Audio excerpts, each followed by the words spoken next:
ยังบ่ทันทางให้เนาะอยู่เป็นกระด้างสไตล์เรียวกระด้างสไตล์เรียวอ้าวสปีกภาษาบรูเลยสดทรงเฮือนเผาบรูนี่งดงามได้ตามค่อยเบิ่งเขาออกแบบบูฮานเลยมิจิละมุยกาดงก่อนเจ้าเนาะมิจิละมุยล่ะคือ11หลังคานับทางหลังคาเฮือนลุเต้าเราก่อ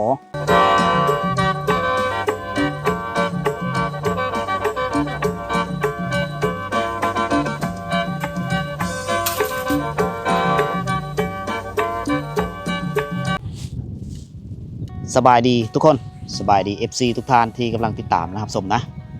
ก็ยินดีต้อนรับทุกคนเข้าสู่หมู่บ้านลึกลับหรือบ้านชนบทเขตห่างไกลโชคลิของเมืองเซโปนแขวงสวรรณเขตตอนนี้คอยอยู่ที่บ้านละอ่านน้อยเมืองเซโปนแขวงสวรรณเขตนะถ้าว่าเขานำไปอีกประมาณ5กิโลเมตรก็จะฮอดบ้านละอ่านใหญ่นะ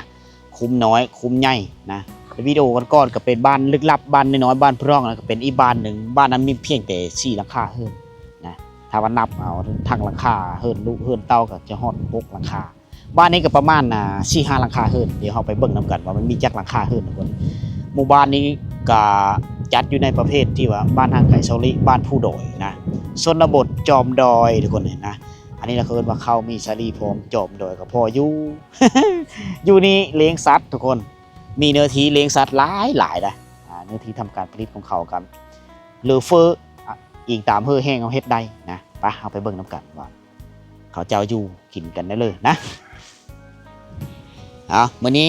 ลมเยอะแห้งๆได้ทุกคนนะอาจจะมีเสียงรบกวนนะดิอยู่นี่จะมี2ครอบครัวนะอยู่เบิงนี้แต่เป็นเฮิร์นแปนนะเฮิร์นที่ถาวรแล้วสามารถออกมาแต่เฮิร์นก็สามารถกินลมชมวิวชมธรรมชาติแบบงามๆเลยมีน้ำลิ้นใสเรียบร้อยอยู่บ้านนี่เด้อนี่น้ำลิ้นเขาเจ้าต่อเองขายโง่ขายควายแหละทึ่นเขาจะขายโง่ขายควายแล้วก็ไปซื้อท้อมาเฮ็ดตันเอาน้ำแล้วก็ป้อยลงมาเสื้อหมู่บ้านสามารถปลูกผักเลี้ยงป่าได้ผู้ทางหลังจะเป็นหนองซาเลี้ยงป่าเขาเจ้าผู้ใดบ่อนเลี้ยงสัตว์เขาเจ้าผู้เทิงพุ่นอันนั้นคือเขาจัดสรรเนื้อที่เลี้ยงสัตว์ไว้ต่างหากฉะนั้นชาวบ้านแถวนี้เขาเจ้ามีสัตว์เลี้ยงหลายและทำการผลิตได้บ่อนคือทางไฮนี่ลุ่มๆลงมาในบ่อนทางไฮเบิดแหละแถวนี้เขาเจ้าก็เลยได้เฮิร์นงามได้เฮิร์นแปลนเพราะว่ามีไม้กับต้นไม้กับคืออยู่คือบ้านนะเต็มไปดูขี้โง่ขี้ควายได้แถวบางบ้านอันนี้คือฝุ่นคอกเขา เวลาปลูกพักก็เอาไปหดพักอยู่ฮั่นไปเชื่อพักอยู่ฮั่นมันก็เป็นพักที่ปลอดสารพิษคนแถวนี้อายุเขาจะยืนนะผู้เฒ่านี่ก็ประมาณ80-90 ปีอยู่ได้โง่ควายเขาจะอยู่นี่เลี้ยงเป็ดเลี้ยงไก่เฮ็ดหัวอ้อมไปเวลาโง่ลงมาแต่พูกก็คืออยู่ในจุดอยู่ในเคาะนี่เลยเขาเจ้าก็เอาเกลือมาให้มันกินฉะนั้นโง่ควายแถวนี้มันจะหูมันจะคุ้นกับเจ้าของเวลาเขาเจ้าขึ้นไปจอบก็ขึ้นไปจอบอยู่เทิงพูไปแหละเมื่อเริ่มฝนตกนี่บรรดาโง่ควายมันจะไม่ลงมาแต่พูนะเพราะว่ามันหนาวมันจะรีพูไปแหละอยู่แต่ป่าที่ตึ๊บไปแหละโง่ควายเงาไปเฮ็ดโหนำมาจับไปอันนี้คือทื่นห่อนของเขาแล้วเบื้องนั้นก็จะเป็นโซนเข็มนะเบื้องนั้นเป็นโซนเข็มนี้เป็นพืชชนิดหนึ่งที่สร้างรายรับเพื่อชาวบ้านนะฤดูกาลนี้คือฤดูกาลคายเข็มแล้วทรงพูดเบาใจเป็นครั้งแรกที่พาเพื่อนมาหมู่บ้านมาลุยชนบทแถวนี้ เพื่อนก็ตื่นตาตื่นใจตื่นเต้นที่ได้เห็นธรรมชาติอยู่กันไปนี้เบื้องนั้น2หลัง3หลังคานี้4-5หลังคาประมาณ6หรือ7นี่แหละเอาไปเบื้องน้ำกันอยู่กันแบบเงียบๆอยู่นี่โอ้ขายเครื่องพร้อมอยู่นี่เนาะบ้านอีเจ้าก่อนเจ้าปะตะบ้านตาเธอเป็นยังบ่ทันทางให้เนาะอยู่เป็นกระด้างสไตล์เรียวกระด้างสไตล์เรียวสปีกภาษาบรูเลยเรากระด้างทางกระบ้ามกลุ่มผู้เฒ่านี่เขาจะมีเว้าภาษากลางภาษาลาวไม่ได้โชว์ลายเขาจะเว้าได้แต่ภาษาบรูนี่แหละเพราะว่าภาษาแม่เขาจะเป็นภาษาดังเดิมนะขายเครื่องเกะเครื่องเนื้ออิตยวดนะเครื่องนี้เนาะก่อนมันก็ลูกไผ่เจ้าลูกไผ่อยู่เฮิร์นละขายเครื่องได้ลูกไผ่บอนหนังลิ้นเขาเจ้าเบิ่งหานขาซุ่มซนทุกคน พอเพียงแต่4-5หลังคาเฮิรนเนาะ ขายเครื่องอันเดหม้อไฟเขาเจ้าไต่ดีได้บางเว้นนี่ซากนะซากจากแสงตะเวนกลางคืนมากระไต่ดอกอันนี้เชียเพื่อจะได้เฮิรนทำนี้โอ้โหเพื่อได้หารทำนี้หาสายหาพิเรมาเนี่ยได้แล้วก็มีน้ำดื่มขายพร้อมเพื่อเดินทางไกลก็สามารถมาแวะซื้อได้นะปะไม่ได้คือเหล้าขาวแล้วก็น้ำมันรถแถวนี้เอาอยู่เฮิรนนำขายเครื่องนำเอาลูกไปนำเราก็ได้แมละมุริตปนัยน้ำแอดสั่งไปจิตลิตรน้ำมันแอดสั่งขายลิตรหนึ่ง30,000 กีบกะ50 บาทเนาะตีเป็นเงินบาทก็50 บาทน้ำมันข้นพร้อมได้ผม กินเต้ากล้วยกี่ ในเต้าแช่น้ำมันข้นน้ำมันรถครบดีได้อันนี้คือหารขานะอยู่นี่จะเป็นเฮิรนของไม่เท่ามันอยู่นี่แหละเฮิรนไม่เท่าเนาะเฮิรนเจ้านอนอยู่พี่เนาะเด็กกระดงฟัดกระดงครึ่งสดส่งเฮิรนของพี่น้องสดส่งเฮิรนเผาบรูนี่งดงามได้ตามคอยเบิ่งเขาออกแบบบูฮานเลยนะขึ้นลงใช่ไหมอันนี้จะเป็นเฮิรนของเมตูเพิ่นเราก็มีลูกไผ่ขายเคิงอยู่นี่แต่ละมื้อเราก็เอาหลานเบิ่งคอยนับเบิ่งเด้อหลังคาเฮิรนที่เบิ่งนั้น2หลังคาอันนี้ก็3หลังคาทั้งหานทั้งเฮิรนเป็นหลังคาหนึ่ง3อยู่นี่แล้ว4อยู่เจพุทธอยู่ป่า4 5 6 7พอดี8หลังคาเฮิรนพอดีพี่น้องพอมาเห็นแล้วค่อยสะอ่อนธรรมชาติสะอ่อนวิถีชีวิตของเขา ลำกี้ตะดังบรูลำกี้ เป็กตะเล็กอันตะดังตะต้องลำกี้แต่ละมือนี่เขาจะมาต่ำนี่คกเขาจะตั้งมามีสามารถเคลื่อนย้ายไปชิเลยได้จนติดขี้ดินเลยล่ะอันนี้คือบอลออกกำลังกายของไม่ยิ่งเขามือเสามือแรงต่ำตึมยิงตามข้าวสารเมดเขาเจ้าก็ต่ำอีกข้าวสารยังหลายเขาเจ้าก็พักพอดไปนำหมู่บ้านลึกลับพี่น้องเอ้ยเด็กแต่วันเขาเจ้ามีศูนย์พักที่หลายนะมีป่าอย่างโบงที่กว้างขวางเห็นอยู่กันแบบเงียบๆจังซี่แหละยามแดดมันก็จะก็ออกมานั่งฝีงแดดลมกันได้บรรดาครูผู้มีเขาก็นั่งแอนกันเด็กเสียงไก่หันจะแซวเลี้ยงเป็ดเลี้ยงไก่ไป2 3 4 5 6 7 8หลังคาเฮิรนเท่านั้นบานนี่8หลังคาเฮิรนแต่ว่าเป็นเรื่องจังหอด8มันก็มีเฮิรนลูกเต้าเล่าก่อคือค่อยเว้าแหละแต่งงานแล้วก็ย้ายเฮิรนเลยฟุกเฮิรนหลังใหม่เลยอันนั้นคือวัฒนธรรมของเขาละเพราะว่าเฮิรนพ่อเฮิรนแม่เขาเจ้าก็อยู่กับหลานประมาณนี้ผู้เลิศมีหลานเป็นผู้บ่าวผู้สาวกับมานอนอยู่น้ำปูน้ำยานะโอ้ภูมิสันฐานบ้านนี่โอเคคักงามหลายทุกคนแปนคักขนาดเลยเติร์ดเฮิรนหลังนั้นก็ตั้งอยู่ทุกคนเขาเจ้าก็ปูแปลงคุมโบมเนี่ยคุมโบมนี่เขาเจ้าจะคุดแปลงเพื่อมันเป็นหนองป่ามันเป็นหนองสะเลงป่าเด็แต่ตัวนี้น้ำมีกุ้มนี่น้ำแห้งตัวปะเขาเจ้าคุดเอาเนี่ยคุดด้วยมือแล้วสีมสวรรค์สีมเลยคุดไปพูนป่าอย่างวงเขาเจ้าเนาะอยู่กันแบบเงียบเลยเนาะเขาจะมาตั้งเฮิรนอยู่นี่เด้กินลมชมวิว สบายมากเลยเนี่ยเขาเจ้าไซส์โซล่าก็เป็นทุกๆหลังคาเฮิรนจะมีไฟโซลาร์เซลล์เด้อพี่น้องเด้อเจ้าไซส์นั่นแหละโทรศัพท์นี่ก็น่าจะสัญญาณโทรศัพท์นี่น่าจะมีบางจุดบางบอนหรือพื้นผู้ต้องมีบอนบอนนึงที่เขาเจ้าจะโทรติดต่อสื่อสารหาผู้นั้นผู้นี้นะญาติพี่น้องของเขา7 8 9หลังคาเฮิรนไปเลยอยู่พุ่นอยู่ป่าพุ่นหลังนึงเลยนำใส่เขาไหลนี่ตลอด24 ชั่วโมงปล่อยลงไปพุ่นละพุ่นหลังคาเฮิรนนึงนี่คือบอลต่ำเข้าเขาแต่ว่าเขามาสวายแล้วมันนี่9 โมง 10 โมงก็เลยมีเห็นกิจกรรมชาวบ้านต่ำเข้า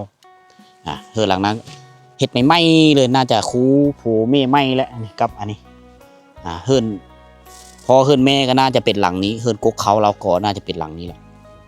เฮิรนปูเฮิรนยายนี่2 หลังน่าจะเป็นเฮิรนลูกไผ่ลูกชายมี2 คนต้องแต่งมาเฮิรนเบิด2ไหน อันนี้คือวัฒนธรรมเดิมๆของเขาละเอายางเลาะบ้านไปเริ่มเป็นชิมี่แบบสาวลาวบ้านป่า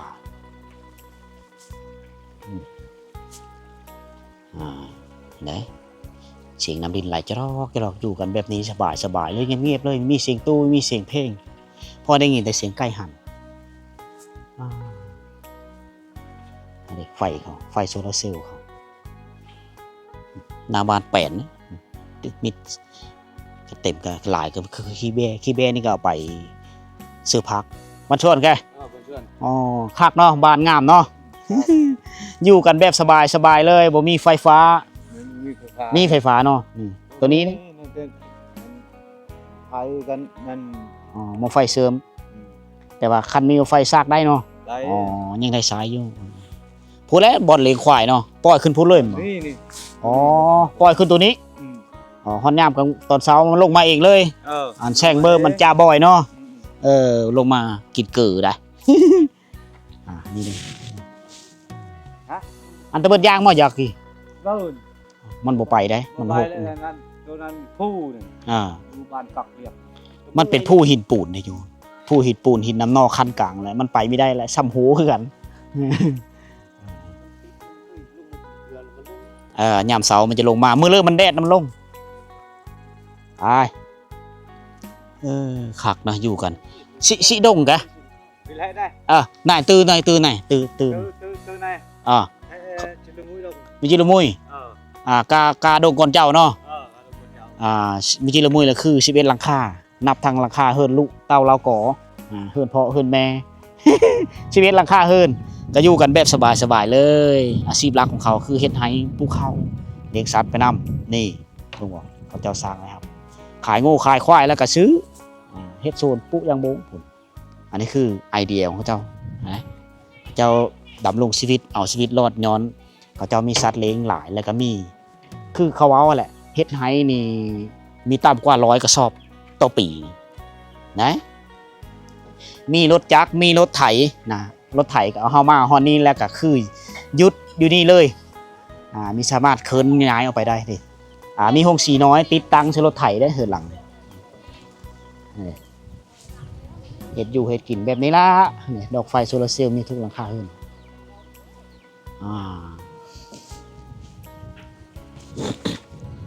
ดิเหินแล้วนั่งกระตังอยู่ก็แคบป่า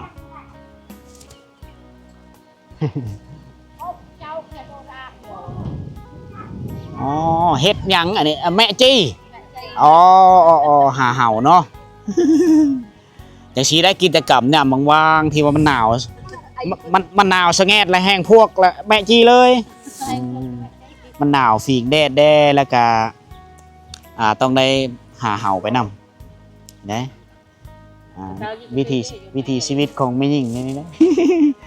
แกะกุ้ยชื่อเอ้ยจีนี่โอ้ยจื้อโหดแท้เฮ้ยเอ้ยหุ่นไปแล้วโอ้ขับรถเก่งเนาะได้ขับรถได้แล้วอยู่กันชีวิตหลังคาเฮือนพี่น้องสอนแต่น้ำลิ้นเขานี่เมื่อก่อนไหลทอดคักขนาดเลยน้ำลิ้น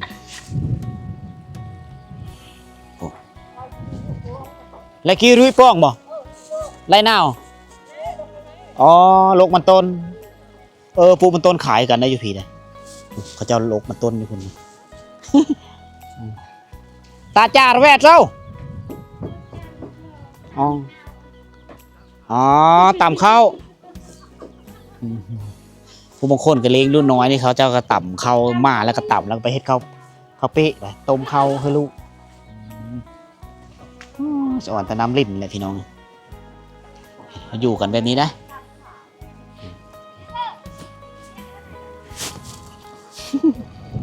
โอ้ไหลแห้งขนาดเนาะไหลแห้งขนาดสัตว์ธาตุเลยต่อแบ่งไปแต่ละเฮือนเนี่ย11หลังคาสมไซน้ำกันผู้คนก็ต่อขึ้นหอดซาดเลยนะ ที่สูงมันจะขึ้นมันดันยิ่งดันมันแห้งดันโหดบอกเขาต่อลงมาให้บอกมีห้วยผม โอ้ยมันยังสูงกว่าอยู่ ห้วยอยู่ห้วยตัวอยู่ป่ามันสูงจะต่อลงมามันดันขึ้นสูงขึ้นเลยก็ขึ้นความแห้งของน้ำบ่ได้ท่อสิแตกมันดันลงมาแต่ผู้ท่อแตกเลยอยู่กันแบบนี้ได้คากนอเหือนเขาอยู่บ้านป่าบ้านดงทางหลังก็จะเป็นโซนเข็มนะ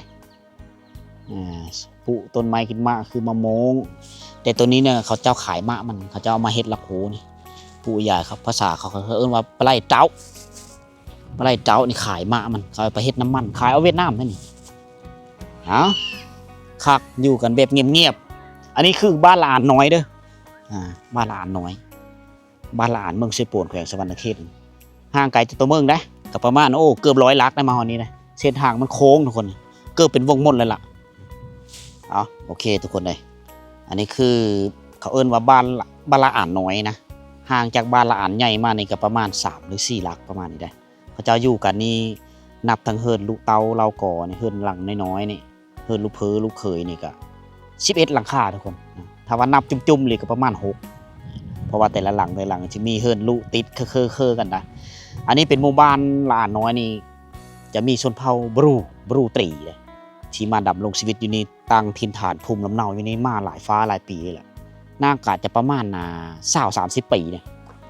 สังเกตเห็นกกอย่างบงเขาใหญ่แล้วนะต้นไม้กินมะเขาใหญ่แล้วกุมมะมงนะแต่เป็นโซลายในกลุ่มอยู่ในกลุ่มผู้เฒ่านี่คือเมตูคนนี้จะมีสามารถเว้าสื่อสารเป็นภาษาลาวภาษากลางเขาได้นะเวลาเว้านำเขาเจ้าต้องเว้าเป็นภาษาบรูวันเกี่ยวเป็นเผ่าบรูวันเกี่ยวหรือจะเว้าภาษาเวทเขาเจ้าน่าจะรู้เพราะว่าคนในเกณฑ์อายุ60 ปี70 ปีนี้เขาเจ้าทันยุคสงครามในตะกี้เป็นคน2 สมัยเขาเจ้าจะผ่านการเว้านำเวทการปฏิวัติในเ